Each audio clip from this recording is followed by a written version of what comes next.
आइए आज फिर से स्वागत है मेरे YouTube channel physics with Dilip Prabhat पर। जैसा कि मैंने पिछले वीडियो में आपको मॉडर्न फिजिक्स का बहुत सारा चैप्टर अपलोड किया, तो आप लोग उस वीडियो को थोड़ा देखे होंगे और जानकारी हासिल किए होंगे। तो आइए आज थोड़ा उस टॉपिक से हटकर एक नए टॉपिक की ओर बढ़ें जो बोर्ड से काफ़ी इम्पोर्टेंट है। हम चाहेंगे कि आप लोग इसको नोट करते जाएं तो काफ़ी अच्छा रहेगा, क्योंकि ये काफ़ी इम्पॉर्टेंट है। ये नहीं कि ये बोर्ड से ही रिलेटेड है, इस रिलेशन है इसका, ये कंपटीशन के व्यू से भी इम्पॉर्टेंट है। तो हम चाहेंगे कि आप इसको थोड़ा अच्छे ढंग से देखते जाएं और आप लोग वीडियो जब भी देखें तो वीडियो के अंत तक बने रहें, बीच में वीडियो को ना छोड़े, क्योंकि अगर बीच में वीडियो को छोड़ेंगे तो आपका अगला जो वीडियो अपलोड होगा उसको आप क्लियर नहीं कर पाएंगे। इसीलिए मैं चाह रहा हूं कि आप वीडियो के अंत तक बने रहें। जिसके पास वीडियो नहीं पहुंच पा रहा है उसके पास शेयर कीजिए वीडियो, ठीक है, क्योंकि अभी लॉकडाउन खत्म नहीं होने वाला है, अभी लॉकडाउन का सिलसिला यही इसी तरह जारी रहेगा। तो हम चाहेंगे कि जो भी आपको वीडियो दिया जा रहा है उसका लाभ उठाएं, कुछ जानकारी हासिल करें। तो आइए नए टॉपिक की ओर आगे बढ़ें और उसको थोड़ा अच्छे से समझें, जिसका नाम है इलेक्ट्रिक करंट, जो एग्जामिनेशन के लिए काफ़ी इम्पोर्टेंट है। ये एग्जामिनेशन में आपका 26 नंबर का आता है। अगर बात किया जाए इलेक्ट्रिक करंट में आपका मैग्नेट ऐड रहेगा, चुंबक ऐड रहेगा। तो अगर हम ये सबको ऐड करके बात करें तो 26 नंबर का एग्जामिनेशन में आता है। तो हम चाहेंगे कि अगर इतना ज़्यादा यह स्कोरिंग करवाने वाला है तो क्यों ना हम इसको अच्छे ढंग से देखें, ठीक है। तो थोड़ा सा इसमें टाइम ज़रूर लगेगा, लेकिन हम लोग इसको हंसते खेलते ख़त्म करेंगे। तो आइए थोड़ा सा फोकस करें चैप्टर पर। तो याद रखेंगे कि इस चैप्टर को स्टार्ट करने से पहले मैं चाहूंगा कि आप लोग थोड़ा आवेश के बारे में जान लें, ठीक है। तो आइए थोड़ा सा जानकारी लें हम लोग आवेश के बारे में, जिसे हम लोग चार्ज कहते हैं, ठीक है। तो आइए जानते हैं आवेश के बारे में। तो याद रखिएगा ये बेसिकली पॉइंट है, इलेक्ट्रोस्टैटिक्स का पॉइंट है। तो हम चाहेंगे कि करंट स्टार्ट करने से पहले इलेक्ट्रोस्टैटिक्स का थोड़ा सा जानकारी रखिएगा। बहुत इजी जानकारी है, थोड़ा सा समझिएगा। अगर चार्ज जो है वह रेस्ट में रहे, ठीक है, चार्ज किस में रहे, रेस्ट में रहे, इसका मतलब है कि अगर वह स्थिर रहे। तो अगर ये रेस्ट में रहेगा तो इस चार्ज के चारों ओर, इस आवेश के चारों ओर केवल इलेक्ट्रिक फील्ड पाए जाएंगे। थोड़ा गौर करेंगे, इसके चारों ओर केवल इलेक्ट्रिक फील्ड पाए जाएंगे, जिसे आप विद्युतीय क्षेत्र के नाम से जानेंगे, जिसे विद्युतीय क्षेत्र कहा जाएगा। तो याद रखेंगे कि ऐसे जनरली हम लोग इलेक्ट्रोस्टैटिक्स का जितना भी चैप्टर पढ़ेंगे वो टोटल चैप्टर में आप रेस्ट चार्ज की ही अध्ययन करेंगे, यानी कि इलेक्ट्रोस्टैटिक्स के हर एक पार्ट में आपको रेस्ट चार्ज के बारे में बताया जाएगा, स्थिर आवेश के बारे में बताया जाएगा।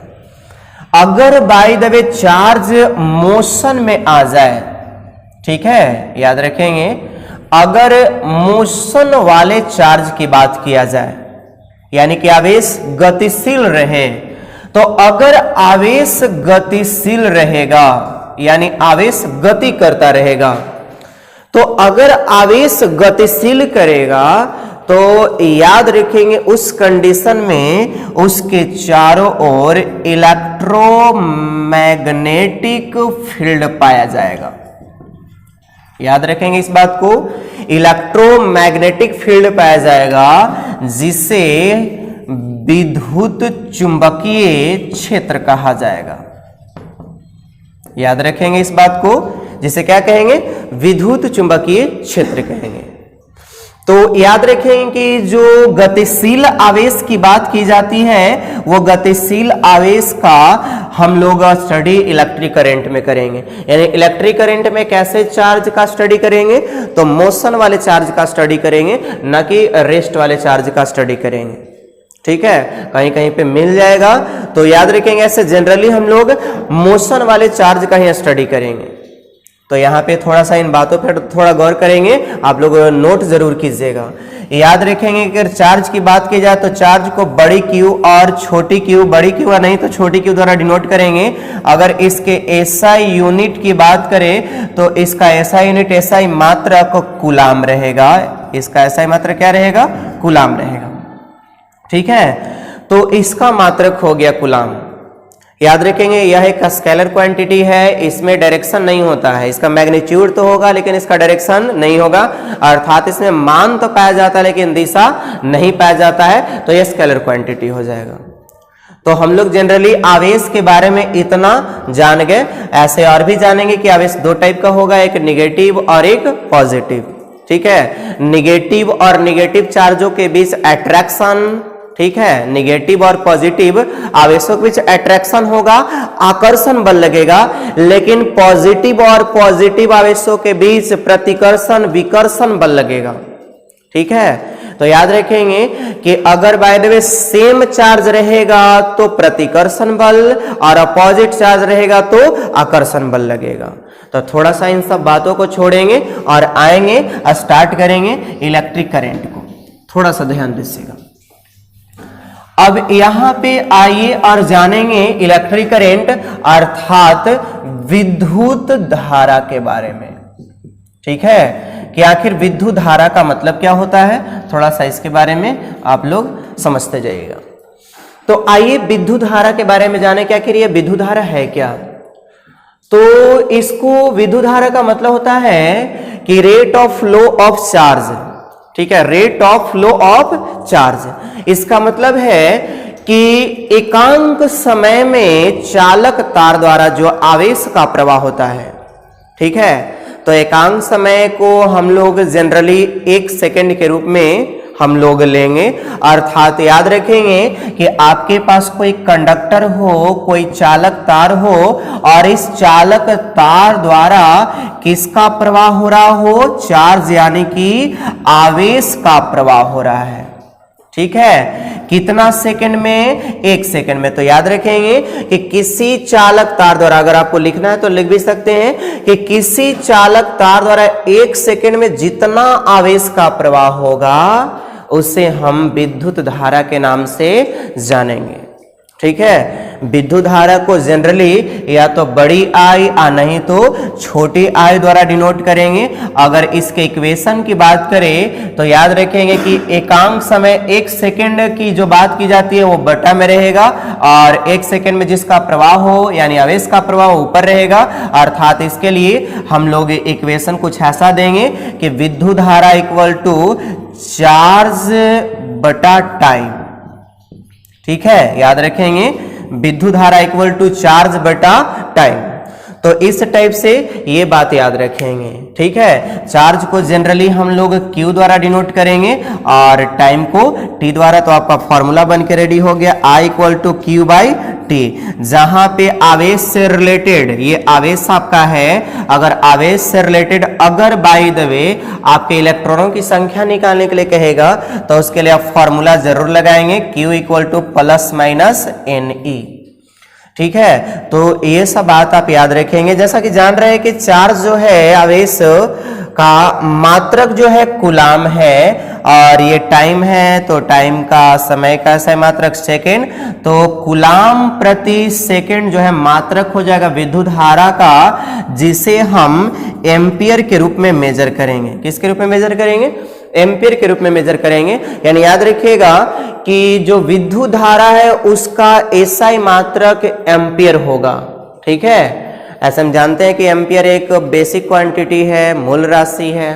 ठीक है, तो विद्युत धारा को हम लोग एम्पियर में मापेंगे। जब भी न्यूमेरिकल बनाएंगे, न्यूमेरिकली सॉल्यूशन करेंगे तो उसमें हम लोग विद्युत धारा को एम्पियर में शो करेंगे।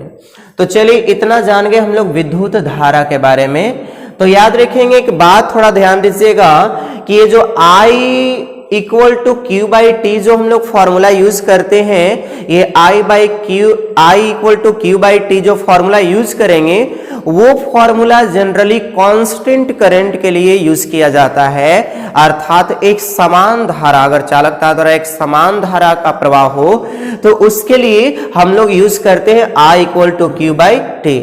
तो चलिए फॉर्मूला की बात किया जाए तो फॉर्मूला को आगे भी देखेंगे, पहले थोड़ा सा छोटा मोटा बात जान ले। तो याद रखेंगे आगे कि अगर विद्युत धारा के बारे में हम लोग जानते होंगे तो इतना पता होगा कि विद्युत धारा का कुछ ऐसा सर्किट बनाया जाए तो ऐसा दिखा सकते हैं कि अगर ये सेल है और यहां पर स्विच का कनेक्शन है और इससे एक कंडक्टर यानी एक चालक तार द्वारा आपने जोड़ दिया, ठीक है, एक चालक तार द्वारा क्या किया, जोड़ दिया। तो इस टाइप से जोड़ा, अगर स्विच को आप ऑन करेंगे तो क्या आप करंट के फ्लो को शो करेंगे? अगर आप करंट के प्रवाह को शो करेंगे तो करंट का प्रवाह ऐसा जानते हैं कि विद्युत धारा की दिशा धन से कहां की ओर होती है, ऋण की ओर होती है। तो चलिए करंट की दिशा धन से कहां की ओर, ऋण की ओर।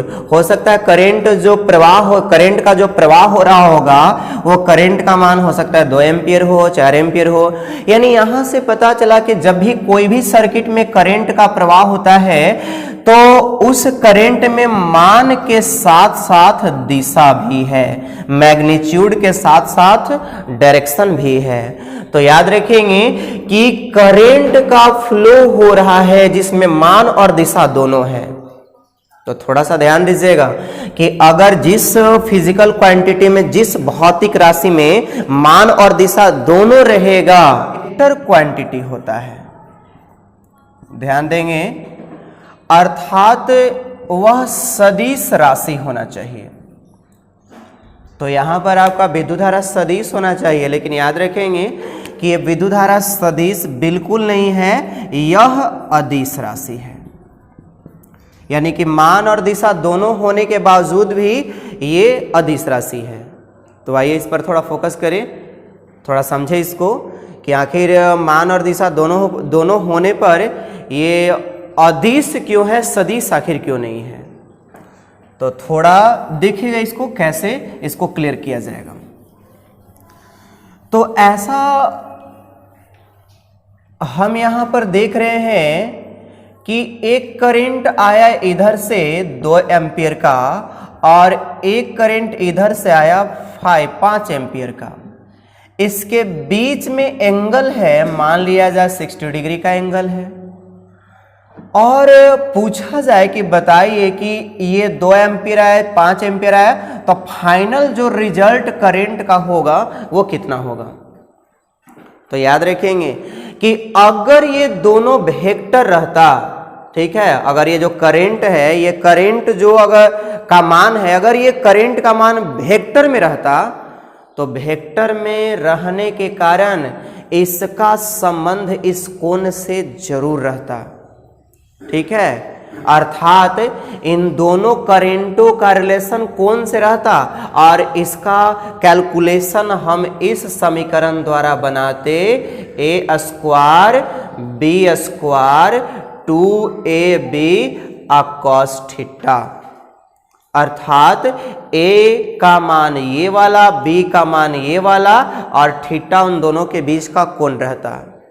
लेकिन ऐसा बिल्कुल नहीं होता है, फाइनल करंट डायरेक्ट इन दोनों को जोड़ के, यानी ऐसा कहते इधर से 2 एम्पियर इधर से 5 एम्पियर, तो लग रहा है कि टोटल कितना करंट मिलेगा, 7 एम्पियर।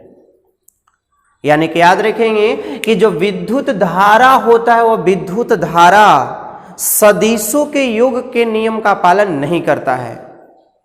सदिशों के योग के नियम में आता है कोण से रिलेशन, अर्थात सदिशों के योग के नियम का पालन नहीं करेगा, इसीलिए वह वेक्टर क्वांटिटी नहीं बल्कि स्केलर सदिश नहीं बल्कि अदिश राशि होगा।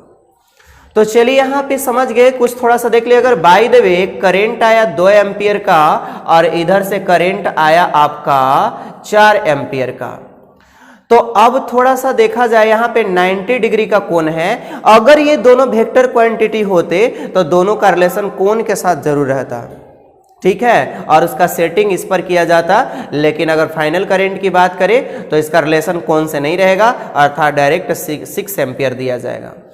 तो याद रखेंगे कि जो विद्युत धारा होता है उसमें मान और दिशा दोनों तो होता है, लेकिन यह सदिशों के योग का नियम पालन नहीं करता है। ठीक है, सदिशों के योग का नियम है, त्रिभुज का नियम हो गया, समांतर चतुर्भुज का नियम हो गया। तो ये सदिशों, ये जो विद्युत धारा है यह सदिशों के योग के नियम का पालन नहीं करेगा, इसलिए यह अदिश राशि है। तो आइए थोड़ा सा जानकारी ले और आगे बढ़े। तो ध्यान देंगे, सदिश और अदिश को क्लियर किए, अब थोड़ा सा आगे बढ़ते जाइएगा।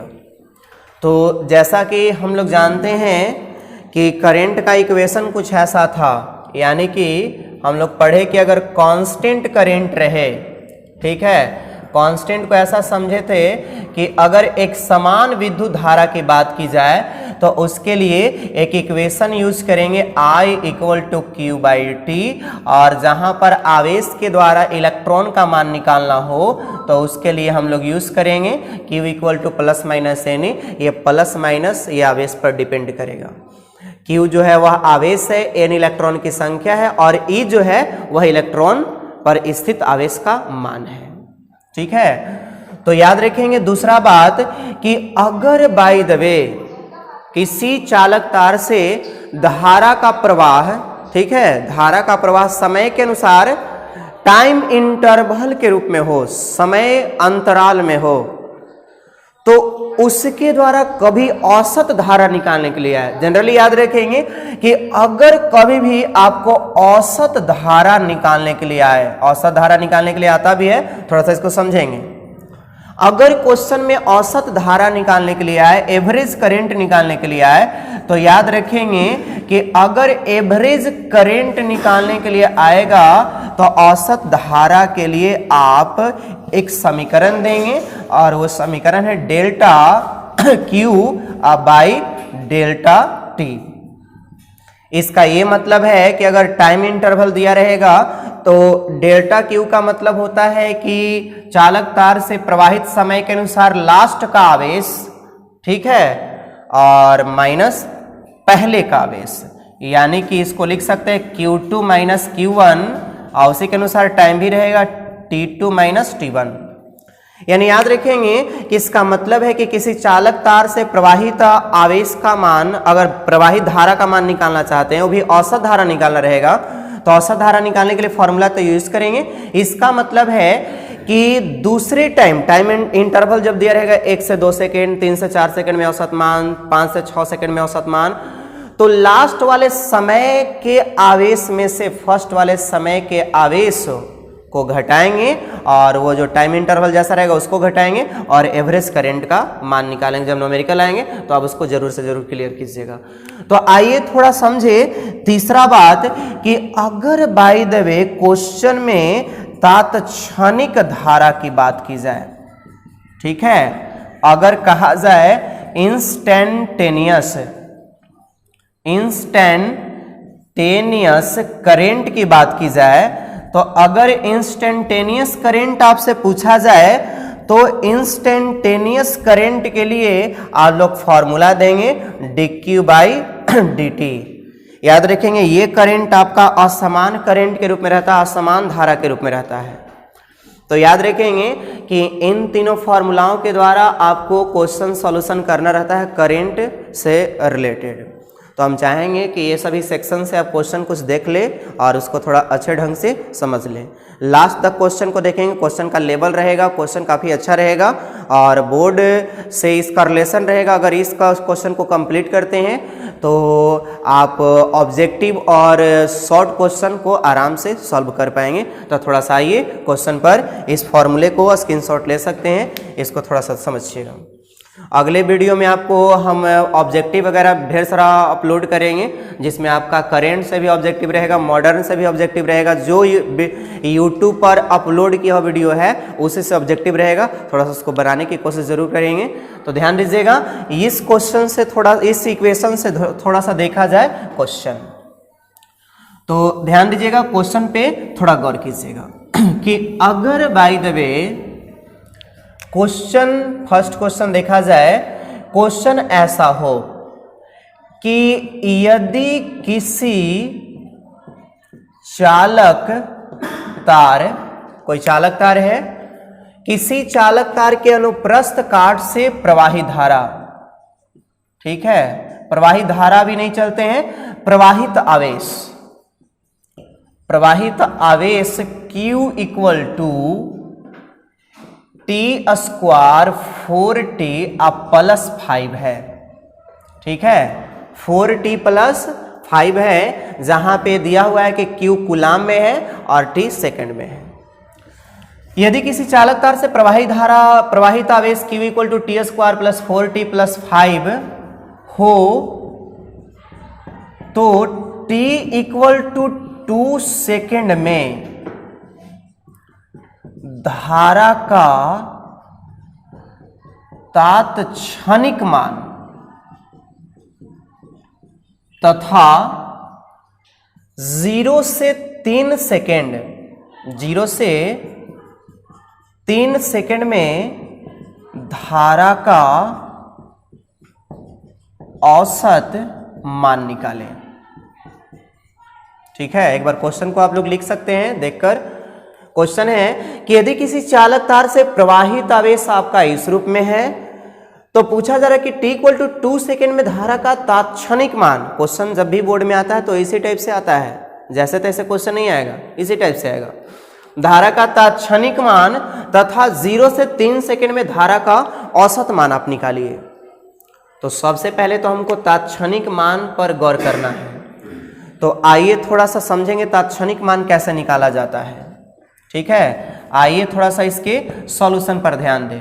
हमको धारा का तात्क्षणिक मान निकालना है, तो तात्क्षणिक मान के लिए हम लोग इक्वेशन ऐसा समझें कि dq बाई dt होगा।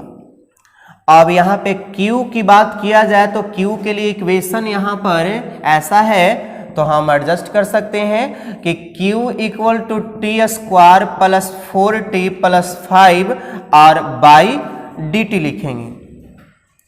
चलिए इसको सॉल्यूशन आगे इसको सॉल्यूशन करते जाते हैं तो थोड़ा सा देखेंगे। तो ऐसा पता चला कि ये पूरा जो ये कैलकुलेशन है ये डिफरेंशिएशन के रूप में होगा। आप लोग मैथमेटिक्स में जब मैथमेटिक्स का कहीं क्लास किए होंगे तो आपको इंटीग्रेशन और डिफरेंशिएशन पढ़ाया जाता है, और जब भी हम फिजिक्स स्टार्ट करते हैं तो फंडामेंटल बेसिक क्लास के रूप में डिफरेंशिएशन और इंटीग्रेशन ज़रूर से ज़रूर बताते हैं। लेकिन फिर भी अगर किसी को प्रॉब्लम हो तो थोड़ा सा आइए एक फॉर्मूले पर ध्यान दीजिएगा कि अगर बाय द वे एक फॉर्मूला ऐसा रहे, डिफरेंशिएशन का फॉर्मूला जो इस पर सेट करेगा कि अगर dx का पावर n बाई dx हो, ठीक है, तो याद रखेंगे कि dx का पावर n बाई dx हो तो इसको समझेंगे कि यहाँ पे डिफरेंशिएशन x के सापेक्ष हो रहा है। तो x के सापेक्ष डिफरेंशिएशन है और देखा गया कि पावर यहाँ n है, तो अगर डिफरेंशिएशन आप सॉल्व कर रहे हो और पावर दिखाई दे दिया तो पावर को आगे पहले ला दीजिएगा और उसके पावर में से एक को घटा दीजिएगा। ठीक है, यानी पावर में से एक को लाएंगे और पावर को आगे लाएंगे और पावर से एक घटाएंगे, बस ये रूल अपनाना है। तो आइए सबसे पहले d बाई डी टी को सबके पास बारी बारी से भेजते हैं। तो अगर भेजा जाए तो यहाँ पे हो जाएगा डी टी स्क्वायर आ बाई डी टी आ प्लस डी 4t आ बाई डी टी आ plus d 5 by d t. तो यहाँ पे आप देख रहे हैं कि t के रिस्पेक्ट में आपका डिफरेंशिएशन है। तो अगर t के रिस्पेक्ट में डिफरेंशिएशन है, t के सापेक्ष है, तो t का ही पावर देखेंगे। यहाँ x के सापेक्ष था तो x का पावर देखे थे, तो t का पावर यहाँ 2 दिखाई दिया। तो बताया गया कि जो भी पावर दिखाई दे पावर को आगे लाइए और उसी के पावर में से एक घटाइए। तो पावर को आगे ला दीजिए, तो पावर को आगे ला दिए और उसके पावर में से एक घटा। तो यहाँ पे ध्यान देंगे कि इसको इस पर सेट करेंगे और यहाँ पे आप देख रहे हैं कि पावर को आगे लाना है और पावर में से घटा देना है। तो 2 को आगे लाएं और 2 में से घटाएं, उसके बाद प्लस लिख दिए। याद रखिए जिसके रिस्पेक्ट में आप डिफरेंशिएट कर रहे हैं, अगर उसके बीच कोई कांस्टेंट कोई नंबर दिखाई दे तो उसको सबसे पहले बाहर निकालेंगे। चलिए बाहर निकाल दिए तो 4 बाहर आ गया, तो बच गया आपका dt बाई dt, और dt बाई dt का कैलकुलेशन 1 आएगा, तो ये 1 लिख दिए। याद रखिए जिसके रिस्पेक्ट में आप कर रहे हैं ऊपर में तो है ही नहीं, सिर्फ डिजिट है, सिर्फ अंक है, तो किसी भी अंक का डिफरेंशिएशन 0 होता है, तो इसका 0 हो जाएगा। तो भाई क्या आ गया, तो 2t प्लस 4 इंटू 1 4 0 हटा देंगे, तो कितना सेकंड पे आपको निकालना है, कह रहा था क्षणिक मान कितना सेकंड पर, तो 2 सेकंड पर, तो t इक्वल टू 2 सेकंड की बात करेंगे, तो आइए आपका मान निकल के रेडी हो जाएगा, और t इक्वल टू 2 सेकंड रखेंगे तो 2 इंटू 2 आप प्लस 4, ऐसा लग रहा है कि आपका आंसर आ गया कितना एम्पियर, 8 एम्पियर। तो याद रखेंगे कि इसका आंसर 8 एम्पियर आ गया, जो आप लोग थोड़ा सा इसको अच्छे ढंग से देखेंगे, स्क्रीनशॉट ले सकते हैं। ये क्वेश्चन आपके एग्जाम के लिए इंपॉर्टेंट है, थोड़ा सा अगला देखें। इसी में कह रहा है कि तथा 0 से 3 सेकेंड, बात तो समझेंगे, 0 से 3 सेकेंड में धारा का औसत मान, एवरेज मान निकालना है, ठीक है। यानी 0 से 3 सेकेंड में कितना धारा का औसत मान होगा, तो औसत मान अगर निकालना रहता है तो निकालने के लिए क्या करेंगे, तो औसत मान निकालने के लिए हम लोग सबसे पहले याद रखेंगे कि फॉर्मूला का यूज करेंगे और फॉर्मूला के द्वारा सॉल्यूशन करेंगे। तो इसको मिटा दिया जाए, थोड़ा सा देख लीजिए एक बार, और उसके बाद देखते हैं औसत मान की ओर आगे बढ़ते हैं। तो ध्यान देंगे कि आपको क्या निकालना है, औसत मान निकालना है, ठीक है। तो औसत मान अगर निकालना है तो औसत मान के लिए आप लोग इक्वेशन ये वाला यूज करेंगे, delta Q by delta T, अर्थात q2 minus q1 by t2 minus t1। इसका मतलब है सबसे पहले q2 और q1 का मान कैसे निकालेंगे, इसको थोड़ा सा देखिए। q2 का मतलब है कि जो टाइम इंटरवल दिया रहेगा, इस टाइम इंटरवल के लास्ट वाले टाइम का आवेश, और q1 का मान है पहले वाले टाइम के लिए आवेश का मान। तो q2 का मान है q2 का मान है कि 3 सेकंड में आवेश का मान, और q1 का मान का मतलब है कि 0 सेकंड में आवेश का मान। फिर से कंट्रोल कीजिए, q2 माइनस q1 का मतलब है कि q2 का मतलब है इस टाइम इंटरवल के लास्ट वाले टाइम के द्वारा आवेश का मान, q1 का मान है इस टाइम इंटरवल के फर्स्ट वाले टाइम के लिए आवेश का मान, ठीक है। लास्ट वाले टाइम से फर्स्ट वाले टाइम को घटाएंगे, तो आइए q2 का मान निकालें। तो q2 का मतलब हो गया कि 3 सेकंड के लिए आवेश का मान, ठीक है। तो 3 सेकंड के लिए आवेश का मान निकालेंगे, यानी जो समीकरण आपको दिखाई दे रहा है उस समीकरण में आप टाइम के जगह पर 3 सेकंड रखेंगे। तो आइए रखिए, तो यहाँ पे रखेंगे 3 का स्क्वायर और प्लस 4 इंटू टी के जगह पर 3 प्लस 5, आपका ये आंसर देगा, ये आपका देगा रिजल्ट कितना, तो ये 9 हो जाएगा और ये 12 हो गया, यानी 12 का 9 आपका 21 का 5 26 26 आ गया। तो चलिए इस टाइप से इतना आप लिखे। Q1 आइए निकालिए, तो Q1 का मतलब है कि फर्स्ट वाले टाइम का आवेश, तो फर्स्ट वाले टाइम का आवेश, तो फर्स्ट वाला टाइम कितना है, तो आपका 0 सेकंड है। तो जहां जहां आपके समीकरण में आपका 0 सेकंड है तो वहां पे 0 सेकंड रखेंगे। तो आइए रखिए, तो 0 का स्क्वायर और 4 गुना 0, ठीक है, और प्लस आपका कितना हो गया 5, तो आपका लास्ट में ये सब वैल्यू ये 0 दे देगा, ये बच गया, तो आपका ये 5 आ गया। तो चलिए आप थोड़ा सा देखिए और आगे बढ़ना है। तो अगर एवरेज करंट निकालना है तो एवरेज करंट कैसे निकालेंगे, तो यहाँ पे आपका 26 हो गया, 5 हो गया, अगर इसको घटाएंगे तो t2 मतलब लास्ट वाला टाइम, तो 3 माइनस 0, और इसको अगर करें तो ये आपका आ जाएगा 21, और 3 ये कट होगा इससे, और आगे आपका आंसर 7 एम्पियर। तो याद रखेंगे कि जब एवरेज करंट आपको निकालना रहेगा तो एवरेज करंट इस टाइप से निकालेंगे और इसमें कोई कमी नहीं होनी चाहिए। अगर जहां भी इसमें प्रॉब्लम हो तो कमेंट बॉक्स में जरूर कमेंट करें। थोड़ा सा आप आज एक लास्ट क्वेश्चन देख लें, ठीक है, और अगले वीडियो में हम लोग को थोड़ा ऑब्जेक्टिव देंगे, उसको थोड़ा सा देखिएगा। तो आइए लास्ट क्वेश्चन की ओर आगे बढ़े, इसको स्क्रीनशॉट ले सकते हैं। तो ध्यान, थोड़ा क्वेश्चन की ओर आगे बढ़े और अगला क्वेश्चन को थोड़ा क्वेश्चन नंबर 2। तो आइए क्वेश्चन क्या कहा कि यदि किसी चालक तार के अनुप्रस्थ काट से प्रवाहित धारा, थोड़ा चेंज कर दिया गया, प्रवाहित धारा I = T² + 1, ठीक है। T² टेक्निकल फॉल्ट होने के कारण थोड़ा प्रॉब्लम आ चुका था, इसलिए आप लोग थोड़ा सा इसी टाइप से देख ले, इसको एक्सप्लेन कर दे रहे हैं और थोड़ा देखिएगा क्वेश्चन को। तो आपका क्वेश्चन ये था कि यदि किसी चालक तार से प्रवाहित धारा, इस बार धारा का इक्वेशन है, थोड़ा समझिएगा, धारा का क्वेश्चन है। तो प्रवाहित धारा I = T² + 1 है। क्वेश्चन को आप लिख भी सकते हैं, यदि किसी चालक तार से प्रवाहित धारा I = T² + 1 है तो 0 से 3 सेकंड में चालक तार द्वारा प्रवाहित इलेक्ट्रॉन की संख्या, आवेश भी नहीं निकालना, इलेक्ट्रॉन की संख्या निकालना है। तो इलेक्ट्रॉन की संख्या आपको निकालना है, ठीक है, इलेक्ट्रॉन का संख्या ज्ञात करें। याद रखेंगे इलेक्ट्रॉन की संख्या निकालना। तो अगर इलेक्ट्रॉन की संख्या निकालना है तो कैसे आप निकाल पाएंगे? तो सबसे पहले याद रखिएगा कि इलेक्ट्रॉन की संख्या निकालने से पहले आप लोग आवेश का मान निकालिएगा, आवेश का पहले मान कैलकुलेट करेंगे, ठीक है।